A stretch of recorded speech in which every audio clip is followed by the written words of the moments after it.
Hi friends, அஸ்ஸலாமு அலைக்கும். Welcome to taste with us Tamil. இன்னைக்கு நாம என்ன ரெசிபி பார்க்க போறோம்னா சாக்லேட் பேடா. பொதுவாக பேக்கரியில் வாங்கி சாப்பிடுவோம். குழந்தைகளுக்கு ரொம்ப பிடிச்ச ஸ்வீட் இது. வீட்டிலே எப்படி சுலபமாக செய்யலாம்னு பார்க்க போறோம்.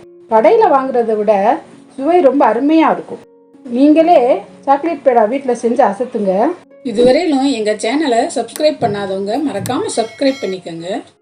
ஒரு கடாயில் 2 டேபிள் ஸ்பூன் நெய் சேர்த்து 1/4 கப் பொடிச்ச சர்க்கரை, 1/4 கப் பால், 1 cup milk powder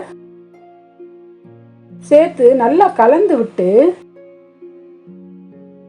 2 table spoon cocoa powder சேர்த்து நாம் சேர்த்த எல்லா பொருளும் நல்லா கலந்து வர்ற மாதிரி அடுப்பை பற்ற வச்சு குறைஞ்ச தீயில வச்சு கைவிடாம 10 நிமிஷம் கிளறி விடணும். நாம சேர்த்த எல்லா பொருளும் ஒன்னா சேர்ந்து கடாயில ஒட்டாம சுருண்டு வரும் பொழுது அடுப்பை ஆஃப் பண்ணிட்டு கலவைய இன்னொரு பாத்திரத்துக்கு மாத்திக்கணும். பேடா கலவை கை பொறுக்கிற சூட்டுக்கு வந்ததும் நாம விரும்பின ஷேப்ல செஞ்சு மேல ஒரு பிஸ்தா வச்சா சுவையான சாக்லேட் மில்க் பேடா ரெடி. இந்த ரெசிபியை கண்டிப்பா ட்ரை பண்ணி பாருங்க.